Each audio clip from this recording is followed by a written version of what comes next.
The views, comments, and opinions of the following program do not necessarily reflect those of Morris Media Studios, MorrisMediaLive.com, or its affiliates. Listener discretion is advised.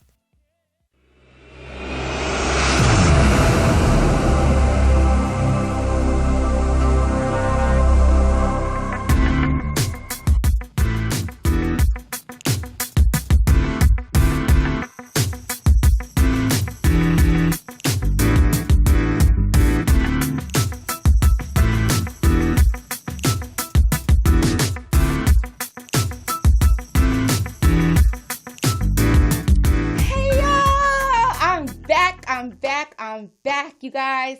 Season 2. Can you believe it? We made it through season 1, and I'm here today. I'm so excited. There's a lot going on right now in America.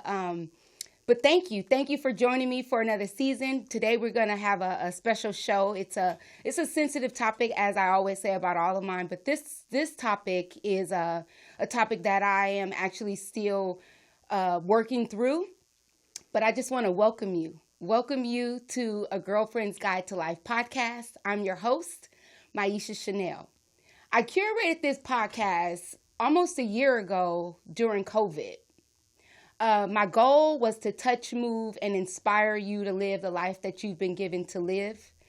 So I'm asking you to continue to come along with me on this journey as I show you how to love and live through adversity, but most importantly, how to keep your head up.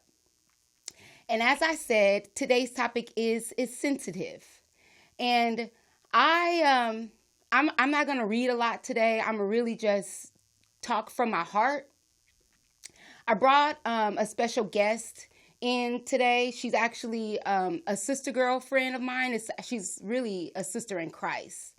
We met some years back. I didn't know, she didn't know. One day I think I may have hit her on instant message on Facebook or vice versa, but we had a conversation.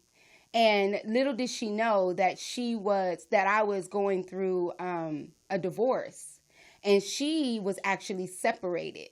And I made a post we were going back and forth, talking back and forth, DMing, and she said, "How are you doing?" And I said, "I hate men." And she walked me through that. But at the time, I was really, really, really, really sad. I just didn't know what life was going to look like after I got through my situation. So today's topic, I'm going to just say it. We're talking about life after divorce. A lot of us are in marriages, are in situationships that they probably shouldn't be in. For whatever reason, they stay. I know I stayed. I was married for 10 years, and I stayed in a marriage where I know I shouldn't have even got into. I shouldn't have married.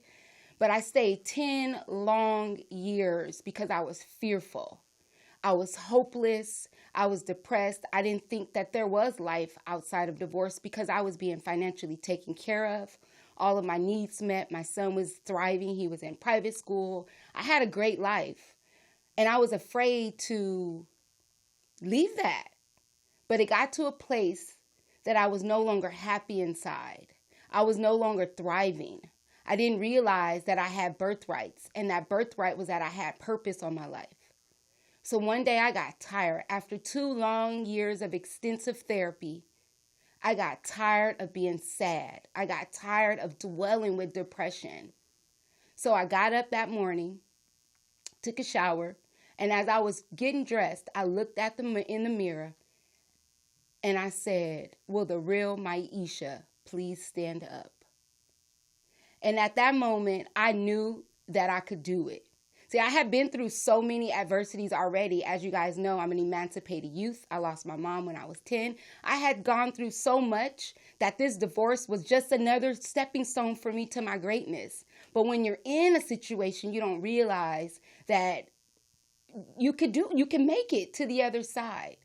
So I'm not making this show about me. I'm actually bringing my girlfriend, my sister in Christ, Tam Johnson, in to the studio. She's actually going to shed some insight. So Tam her name is Tamora. Tamora Johnson is a relationship advocate. She's a 2-time author.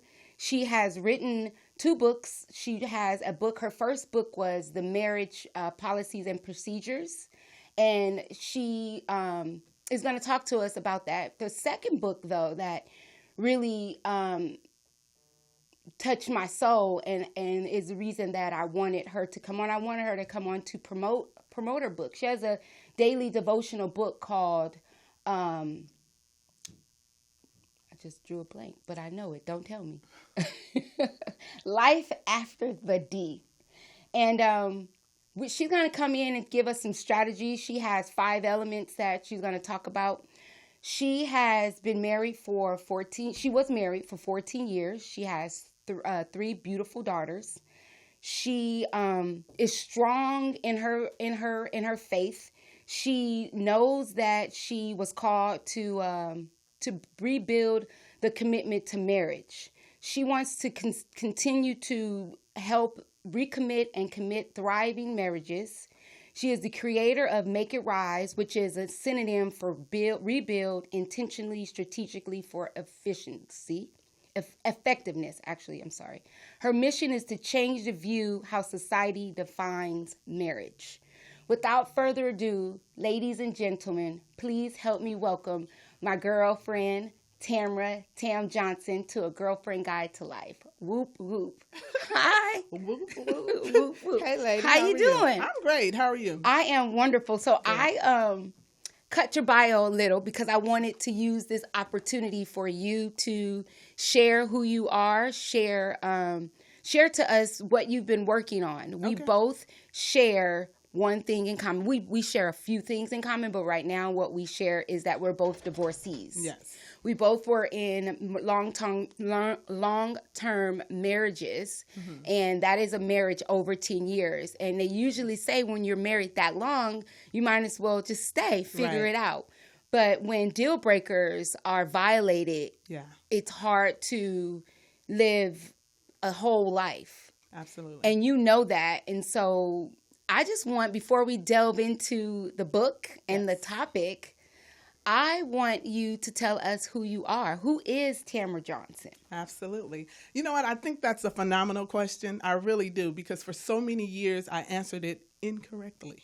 Really? How's that? Yes, absolutely. So many times when you ask someone, who are you, they give you a laundry list of what they are and not who they are. Yeah. Right? So before I was Tam Johnson, that is a wife, she's a mother, she worked for the LA County Sheriff's Department, she's a leader in her church, all of these things that made me feel accomplished and important and successful, right?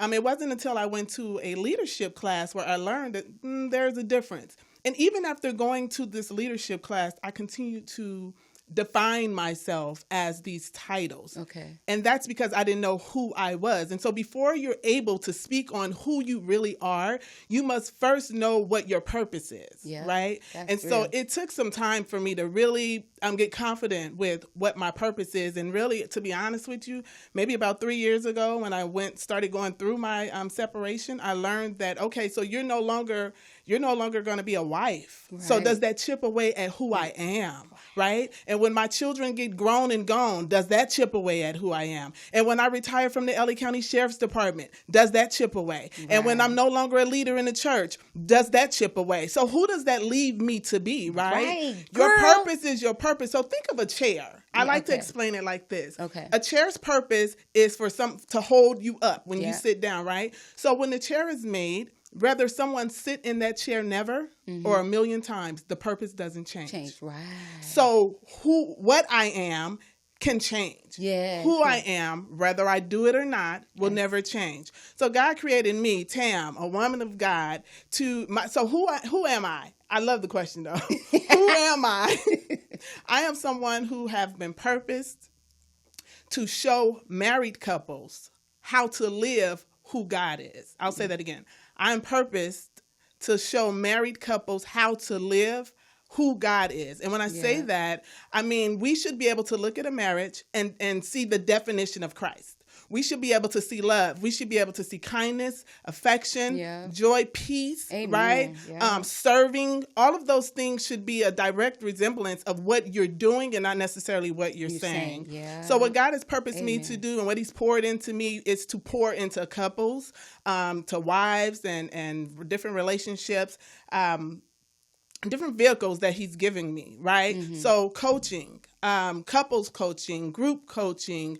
I also have a talk show as well, right? And all of these things are geared towards showing who God is in a marriage, defining what the true purpose of marriage really looks like. And so you talked about make it rise, and most people say make it rise. Like, well, what? It's a play on words. I know, but you know awesome. What? Make it rise. Make it for seriously. Look, make it rise, and pun intended for the married folks. Okay.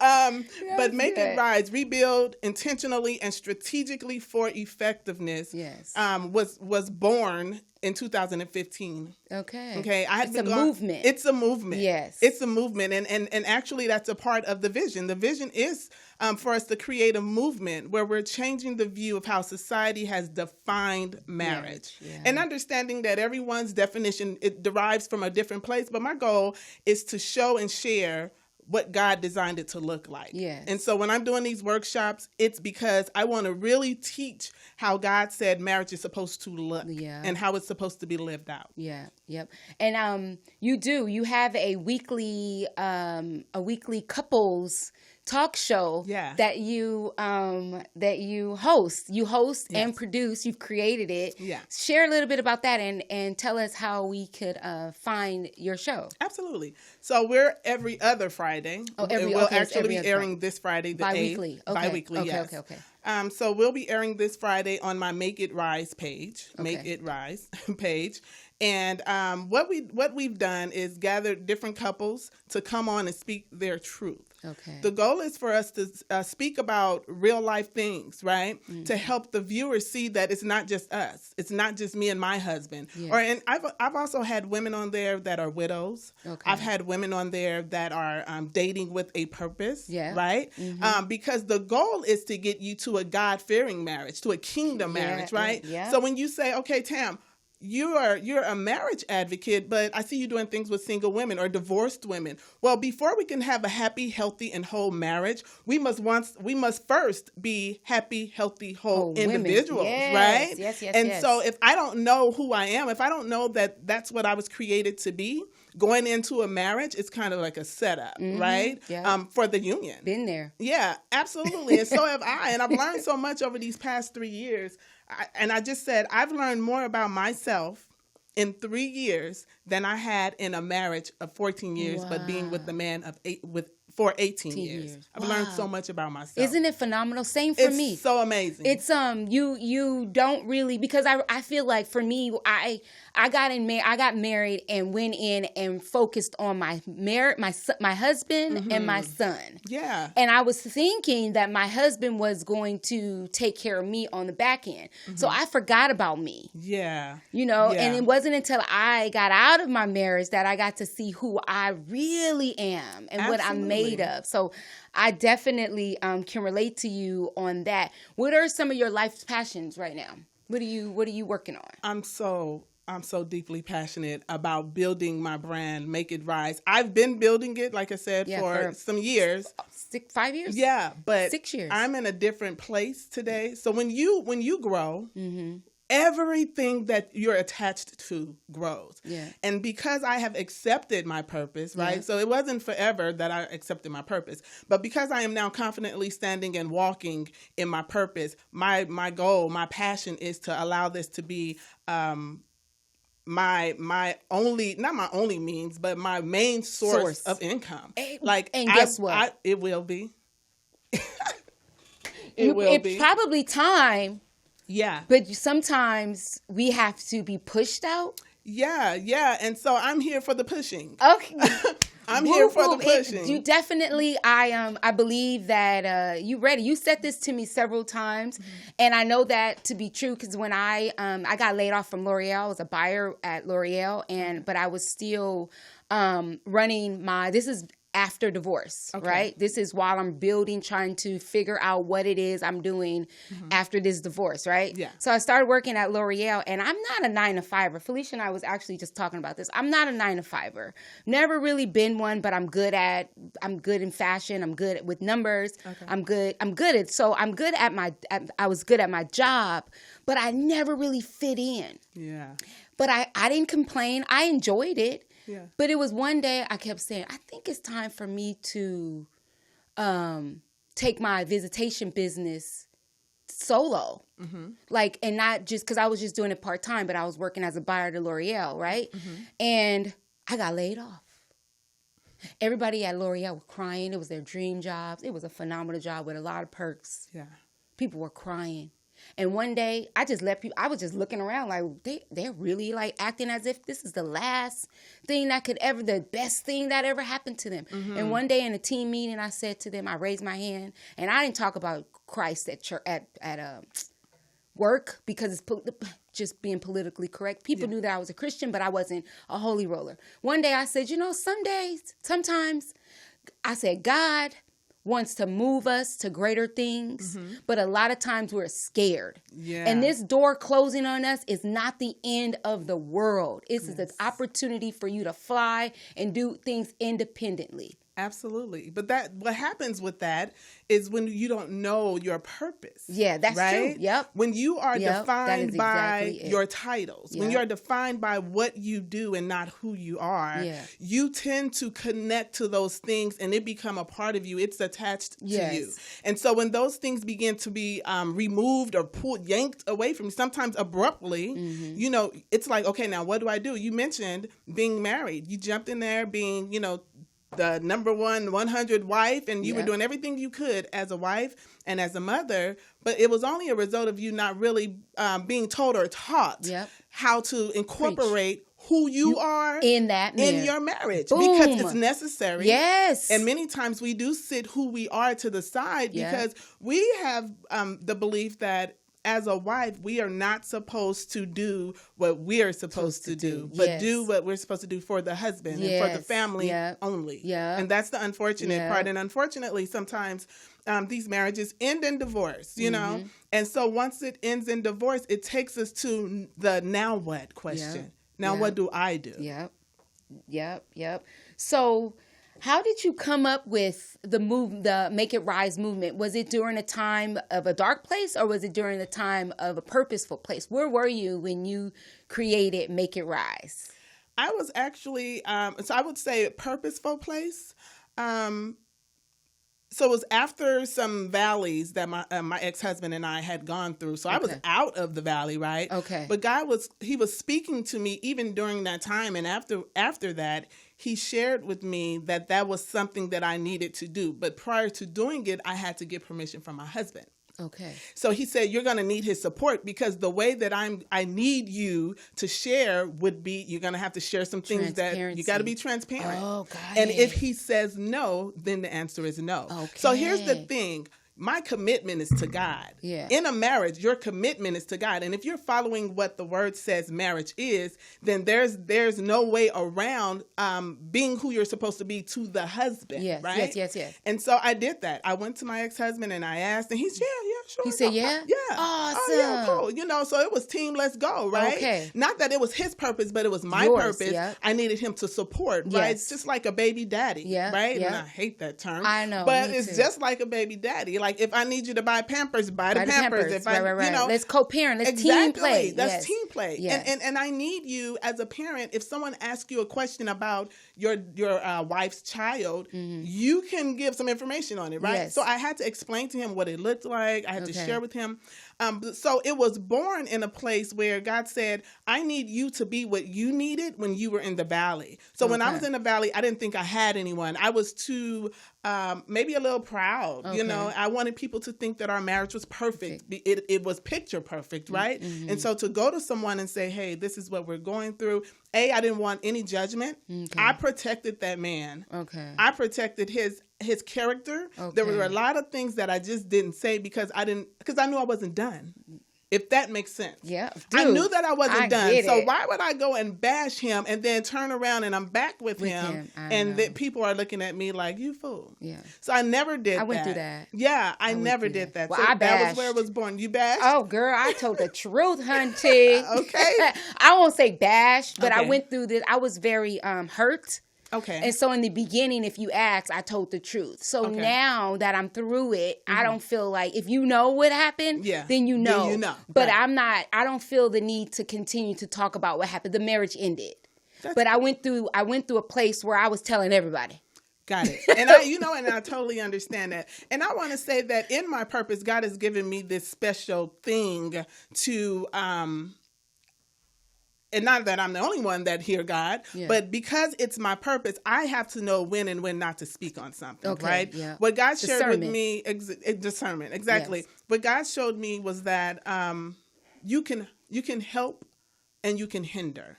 So he told me specifically, you can have a room of 100 people that you're speaking to, and there could be one person that from whatever you say, something that you choose to say and not that I told you to say, that it'll hurt. He says, and the 99 would be free and good, but I'm concerned about that one soul that I could lose. That you could lose. So he says, so it's so important that you have your ears open to me, that you hear me loud and clear and not your emotions and not ego. The enemy, not ego, not what you want people to think and say. Ooh, because he says, I will, if I need those 99 to know, I will make a way. He says, I am that I am, right? That's awesome. I'll make it happen. Yeah. And so I had to, even in going through my divorce, I had to know what to share. Even in my books, I had to know what to share, what not to share. Okay. That's awesome. You use wisdom. I'm grateful for wisdom. You used wisdom. I was like, I'm going to tell the world. I understand.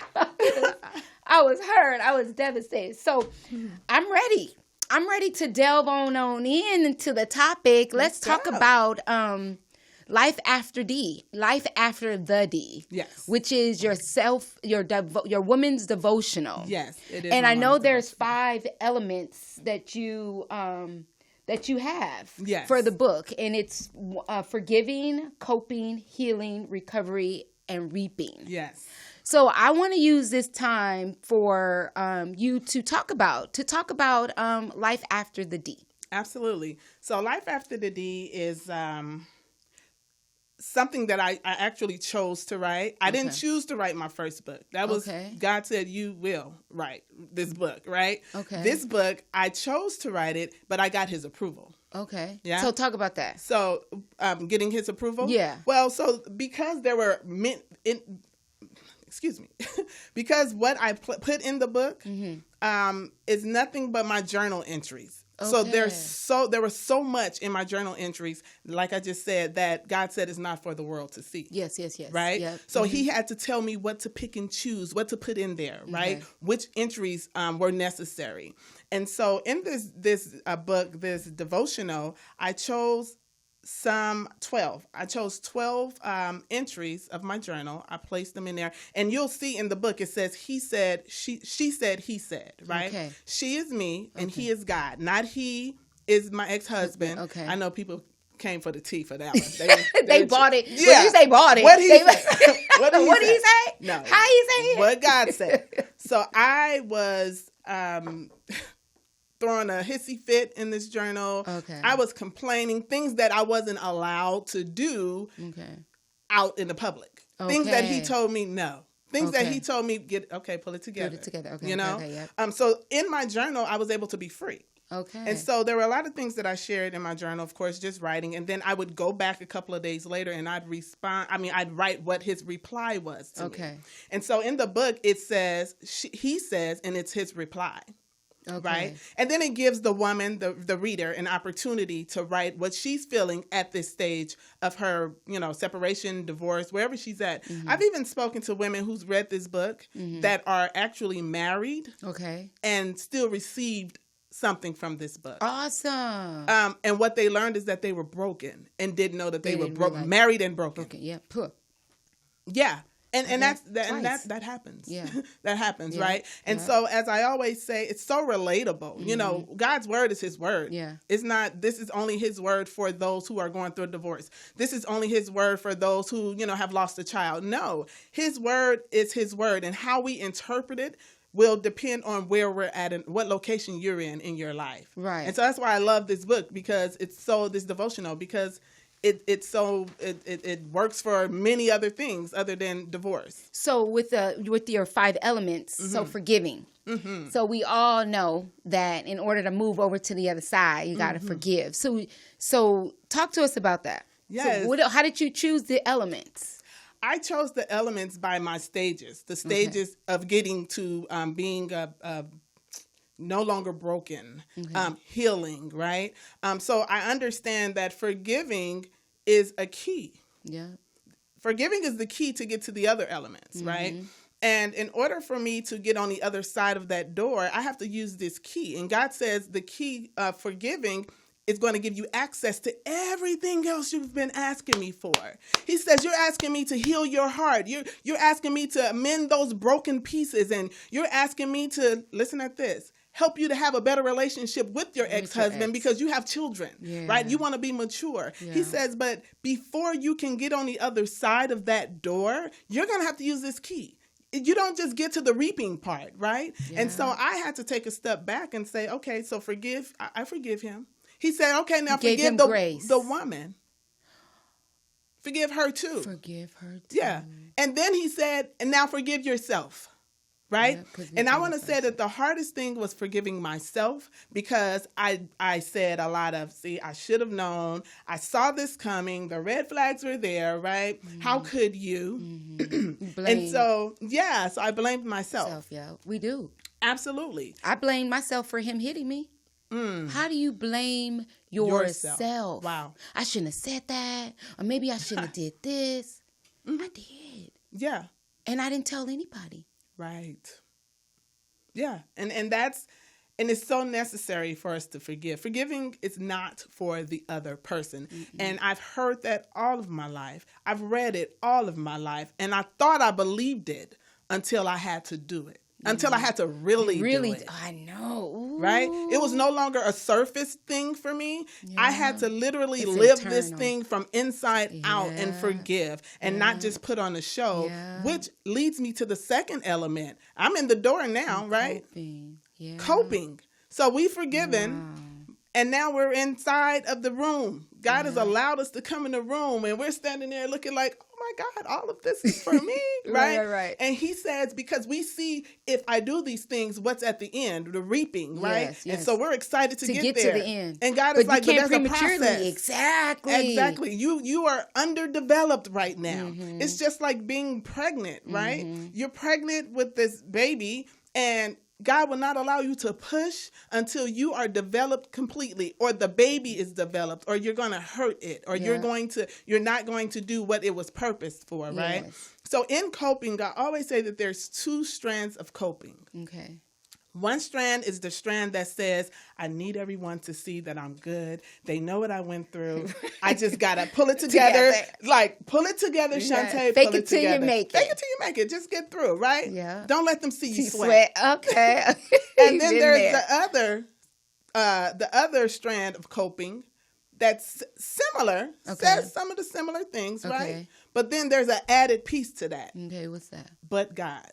But God, okay. I'm hurt, I'm broken, but God, right? I need them to see the God in me. Okay, get your posture together, right? Yeah. It's a but God coping. Yeah, that's the only good way of coping. Yeah. Many people talk about coping, right? When you go to counseling, they talk about coping. Yeah, that is coping what I'm doing now. My coping skills. But can you please help me with what happens once I move past the coping? Seriously. Or am I supposed to continue to cope? Yeah. God didn't make me that way. Yes, I don't believe that I'm supposed to just cope my way through this. Right? Nope.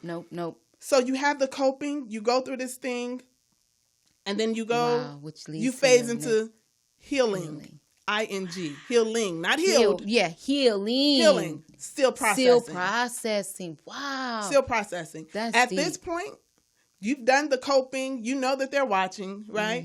At the healing stage, it doesn't matter that they're watching, right? I don't care that people see me and they know the story or they think they know the story, right? I am trying to get past these broken pieces that I am encountering so that I can get on with my regularly scheduled life. Say that again. I am trying to move forward so that I can move on with my regularly scheduled life. Like, I have things to do. And that's right? when you get to healing, it's a place where you are in your purpose.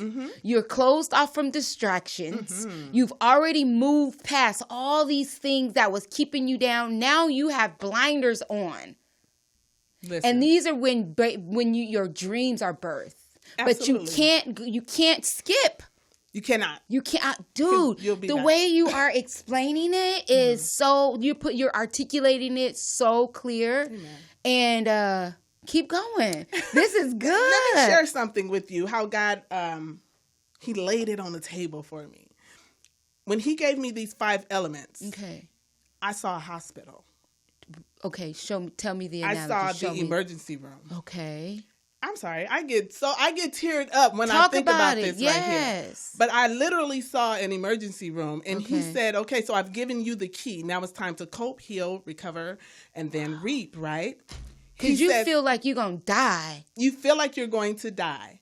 And so forgiving is calling and letting them know that you're ready. Yeah. You're ready. I have to come in to be seen, right? Ooh, that's he says good. once you go into the emergency room, awesome. He says the coping portion is when they ask you, okay, so what's going on with you? What are your problems? Wow. What's the pain you're feeling? He says they begin to administer medication to you, right? He says, and now you're coping with the pain. He says that they'll begin to monitor your pain and they will lower the dosage and the amount that they're giving you according to how you're healing. He says, and once you begin to heal, they drop it down a little bit more until one day they turn it off completely. He says, and then recovery is them we're going to give us 24 hours to just watch her. And discharge. We're going to discharge. Ooh. Discharging is reaping. You're going back out there. But here's the thing. When you're released from, the hospital, yes. Usually they give you medicine to take and they say, take as needed. Yeah. God says, just because you've passed through these 5 elements doesn't mean you're not going to feel any of that again, right? He says, and so I need you to hold on to everything that you've used in this process because you never know, you may have to reach back and take as needed. Girl. So when we move from healing and we go to recovery, we are now able to stand in our liberty. We are now able to say who and whose we are, right? Yes. Our posture speaks volumes about us, right? Yes. And then we begin to reap all of those things we were asking God for before we started forgiving. That is the 5 elements of becoming whole again. Yeah. So basically what you're saying is life after the D. There is definitely life after the D. And here's the thing.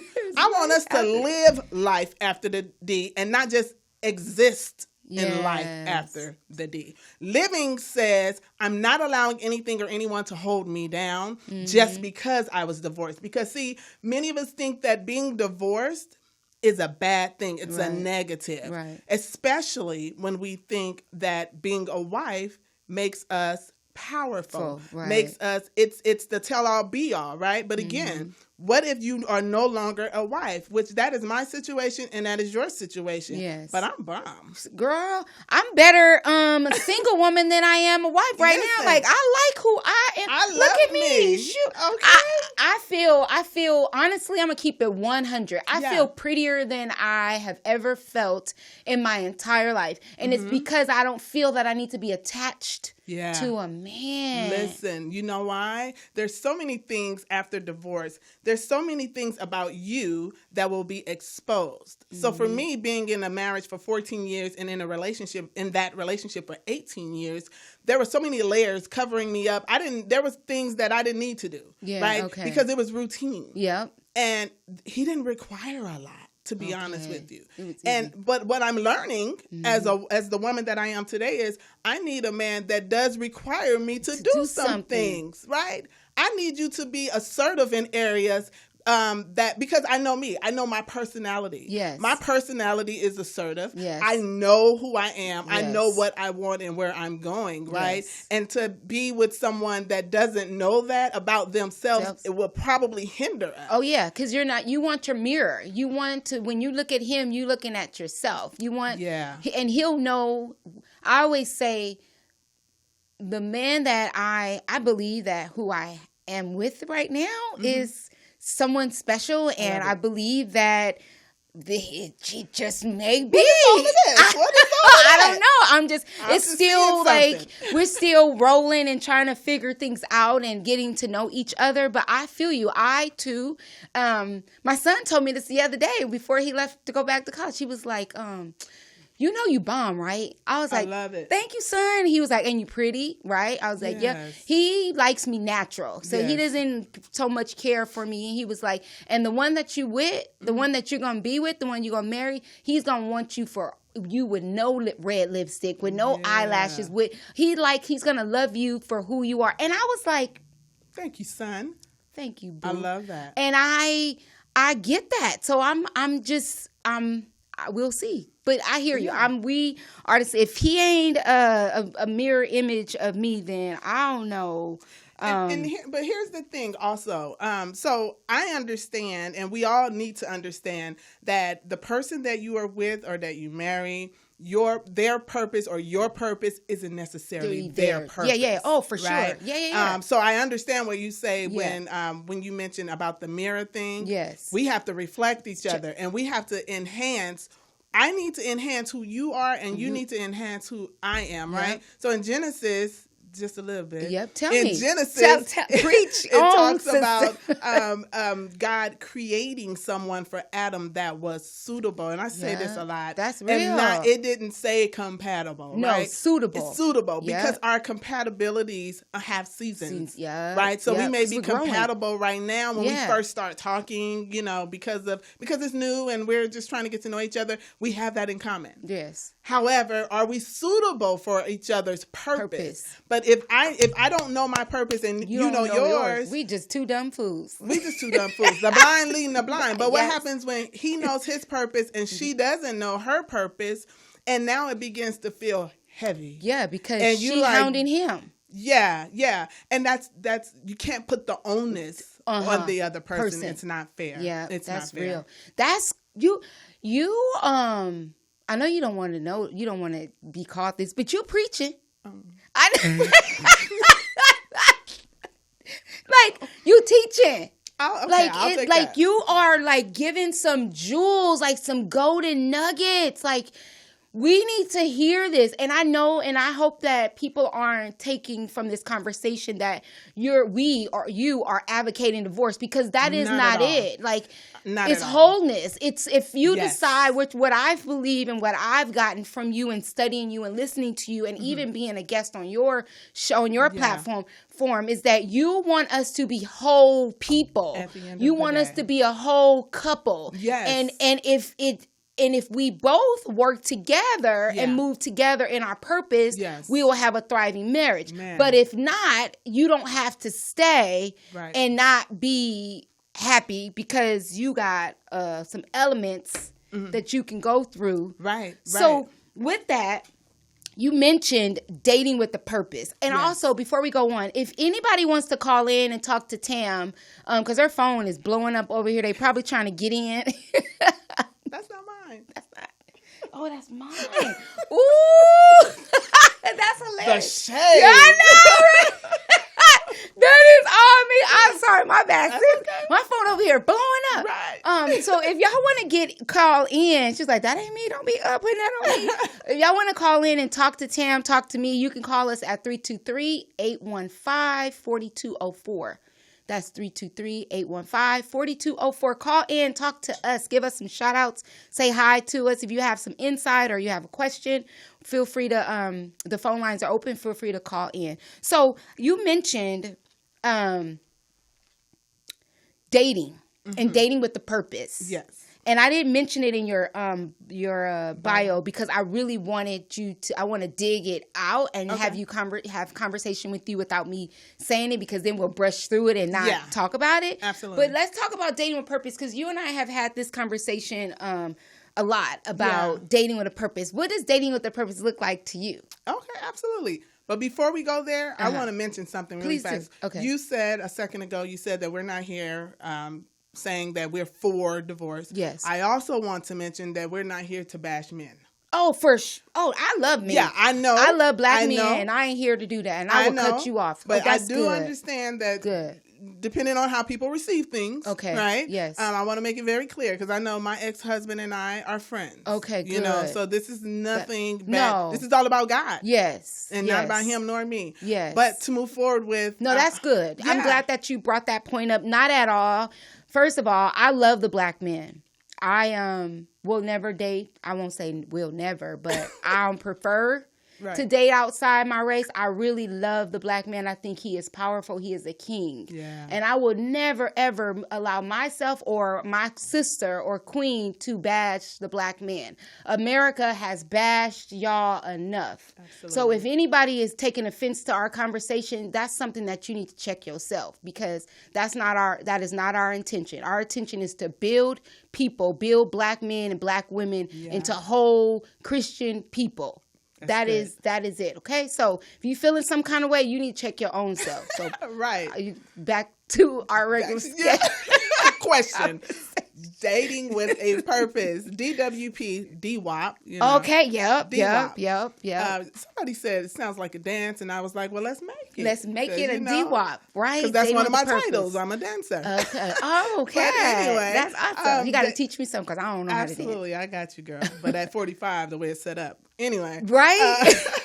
Dating with a purpose. So, okay, let me give you an example. Okay. So you and I were sitting across from each other, right? You're you're interviewing me, right? Mm-hmm. And you're asking me different questions. You want to know things about me, right? Mm-hmm. We're not dating with a purpose, but this is what dating with the purpose looks like. Yes. You're dating to gather data. Yeah. You're trying to learn the person that you're sitting across from. Mm-hmm. It's kind of like when you go to an interview and the company is looking for candidates that can do A, B, C, or D. The first thing they're going to do is probably ask for the resume. They're going to look at the resume, and they're going to see all of the things that he or she has listed.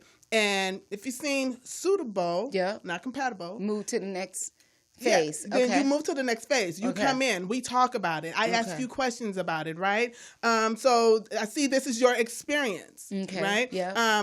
Tell me a little bit about that. Okay. Right. So, and I'm not saying be so formal when you're dating someone. However, these are the things you need to know. Mm-hmm. That's your experience. Tell me a little bit about that, because where you're at today as an adult usually is the direct sign of where you were as a child, right? Ooh. And many times we are afraid to ask who taught you how to be a man, or we're afraid to ask who taught you how to be a husband, or what's the best relationship you have? Is it your mother, your father, or what type of relationship do you have with your father? Because that is going to show us as women, who's been pouring into him or her. I know I dated someone and I asked that question, and the answer was pretty much like a coach. Well, your coach didn't come into your life until you were like 15, 16.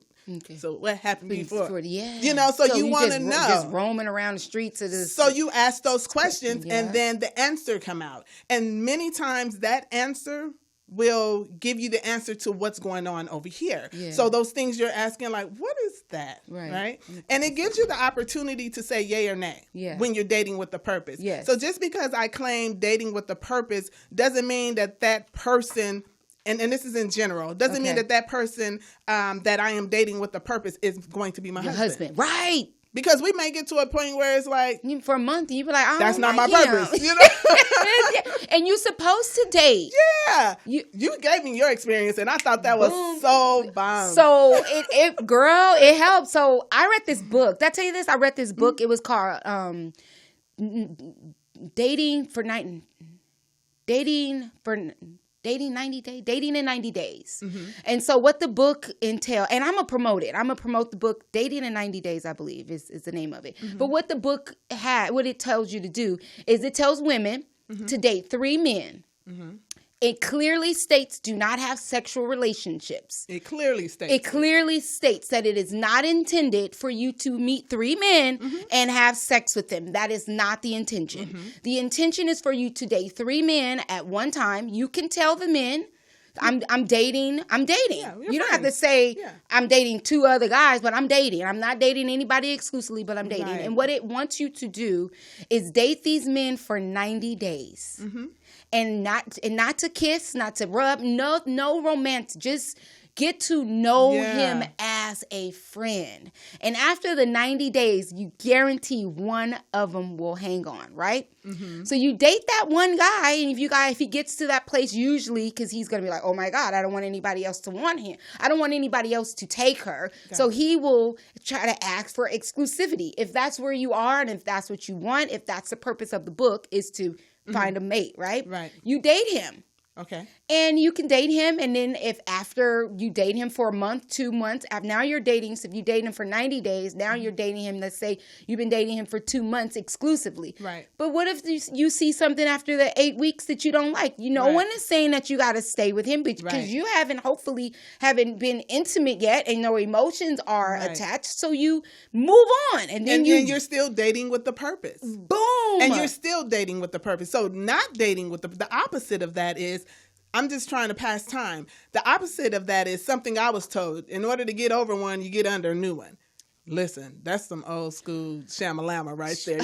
You just taking, first of all, you need time. If you have relations, what I believe, if you have relations with a relationship, you can't jump from one bed to the next. Right. And I know especially as Christians, we're not supposed to engage in premarital sex. I get that. And I do my best in not hopping from bed to bed. But if I'm dating you exclusively and we are moving towards that. You bend the rule? Yeah. It's my show and I can say it. Well, I'm just saying like, truth. If I'm dating you and we go in there and it happens, yes. But I do pull it back. Like right now I'm pulling it back because I really want to see where my relationship is with him. I want to see how we can live life through adversity and not be attached to you because your penis is good. Yeah. Or my vagina is good. But some real true adversities. Absolutely. And you get to see things when you're not attached to somebody emotionally. You get to see them for the real deal truth. Listen, let me tell you something. As a married woman, when I was separated and we were about to be divorced, and not right when we were about to be divorced, but like closer to when we first separated. Okay.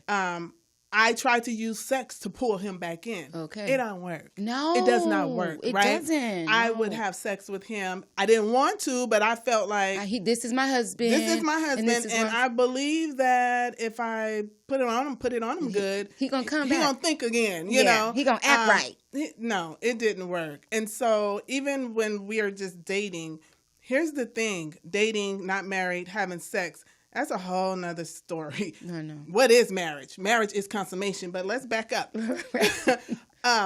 So even when you're having sex, any sin pulls you away from God. Yes. Right? So many times we'll try to fix it by having sex. So we may have our adversities, as you said. Yeah. And one of the ways that we will fix it or we'll seal it at the end is by having sex, right? Yes. And so understanding that, like you said, I want to get to know you. How do you respond when we're in a situation like this? Yeah. Because you don't really know a person until adversity shows up. Right. Because it's like, whoa, what was that? Because when we love each other, we love each other. Right. It all looks good. It all feels good. Yeah. But when we're upset, angry, disappointed, what is your response? Are you going to hit me? Are you going to shove me? Are you going to not talk to me? Are you going to take my credit cards? What are you going to do because of the power that you have or you think that you have or that I've given you? Because you do have it because I gave it to you. Yep. Right? Yep. So that is when you get to know a person. Yep. So when you're dating with a purpose, wait until you get to a point where you see how he or she is responding in adversity. Yeah. That is so good because I remember I was dating this guy and I told Tam, so what I did, you guys, I dated 50. I went on like 50 dates like 50 dates in probably about 6 months, 8 months. And these men could tell you, I didn't give me none. I'll let you take me out on a date. I will entertain you as your friend. But I just did not feel that I wanted to give myself to a man. I wasn't ready for that. So what I needed to do, because I had been married for so long, and I had, to keep it real, I had gotten married twice, because right back to back, without going through my own healing, going through the 5 elements. I stopped at one of them. I stopped at what's the first one? I stopped at forgive. I forgave him. I'm like, all right. I'm like you said, the old Negro hymn is to get over one, and you get underneath one. Yeah. And I did that, and I got underneath one, and I got married soon after. 2 years later, I was married again, right?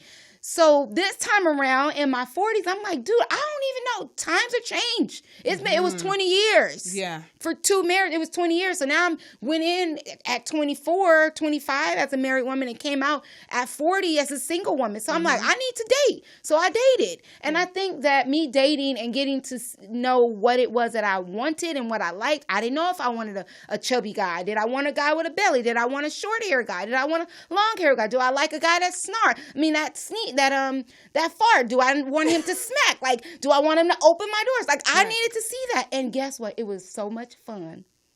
I got to dress up. I even dated some white guys, an Asian guy, a Pakistani guy. It made me realize that I want me a black man. See? So you have to date, and you have to date with a purpose. But I think we should have, this can be like part 3, because I feel like there's another part, because I believe a lot of times we don't know how to date.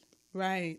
We don't, because we haven't been told. We haven't been taught. We haven't seen it. Exactly. We haven't seen it. So if I'm dating someone, and just say I introduce him to my close friend, not my family, but like my homegirl, then does she automatically think this is the guy that's going to be around forever? Right. Like, no, how does that work? You know, like I'm dating with a purpose. Yes. You know, and if you aren't, like you said, exclusively dating a particular person, what do you feel about bringing that person around people that you know? I don't. Okay. So good question. And then we got to, I want to make sure everybody know where you are and how they can follow you and buy your book. So here's my thing.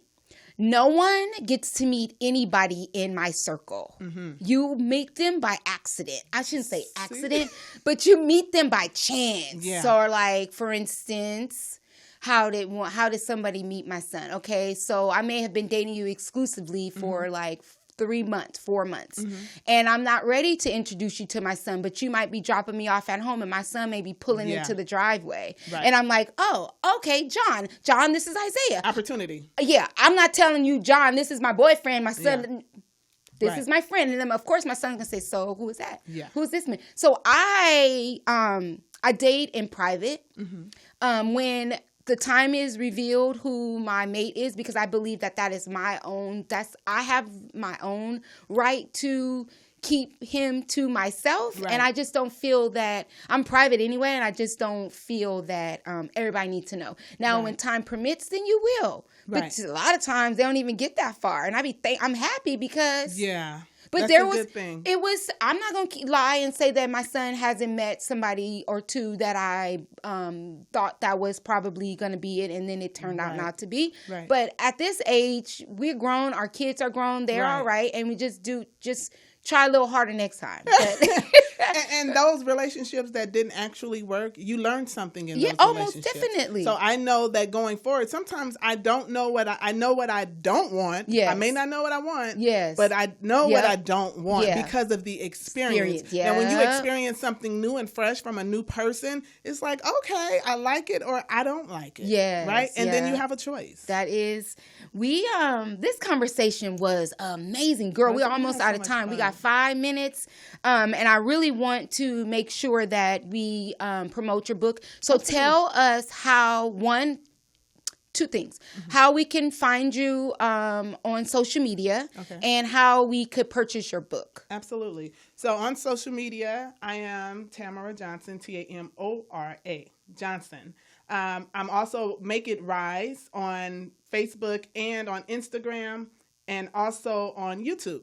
awesome. And my website is tamarajohnson.com. However, I'm doing some updates with it because I'm adding some things that I'll be doing this year, and so that I'm super excited about. But my book is on Amazon. Okay. Both books. Okay.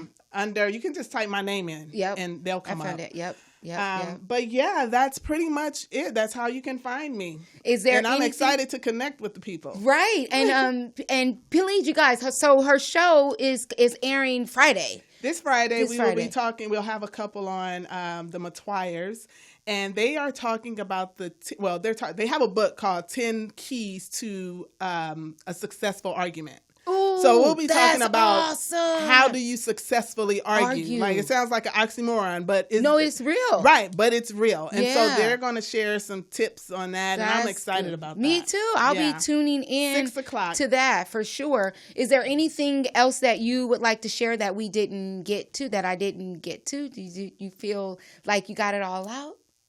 It's so much. I don't know if we could get it all out in a year. We need in another an hour. We need another show. Like, absolutely. This is awesome. Maybe I can add a little segment to my show and have like you come and give us some relationship tips, something like I enjoy talking to you, and it was like I love it. Really quick. Before we go though, so as you guys know, I am an emancipated youth, and this morning, I was laying in bed, and before I got up, I said my prayer, and I was about to get out of bed, and I opened up my phone, and I went to Facebook, and the first post that I saw was a GoFundMe page, and it was for this young girl named Lily, and Lily is a 17-year-old foster youth who is about to be aged out, emancipated. And she is asking for her basic needs. So right now she's caught up in the county with the COVID. The money's being funded to her. So she may be homeless. I don't know the details, guys, but it's up on the screen. If you have $5, $10, $15, $20, $1,000, $2,000, her goal is $3,000. Just some pocket change to be able to eat. Can you support Lily? Is GoFundMe. Go to GoFundMe, and it's a former foster child Help Lily Pay Rent, organized by Christina Valentine. Go there, guys. And if there is any other, as you guys know, my call to help, if there is any other emancipated youth that is a ward of the court, please reach out to me. I am also on social media. Facebook, it's Girlfriend's Guide to Life podcast or Girlfriend's Guide to Life, but you can also find me on my personal page at Miesha Young, Miesha, and on Instagram, I'm Girlfriend's Guide to Life. Life is spelled Lyfe. Well, guys, it has been a phenomenal time. I thank you, my beautiful sister, for joining me. I appreciate it. It was fun. What an honor. You are awesome. You have, to God be the glory. For real. God is definitely using you, and I thank you for those. The 5 elements got me, because you don't realize what you went through until you hear it, and you see it, and it's such a beautiful thing to show the world, to show women and men that look at us. Life after divorce can happen. It can. Right? Thank you. Thank you guys. Thank you. I love you. See you next time. See you on the 20th. Peace. Bye.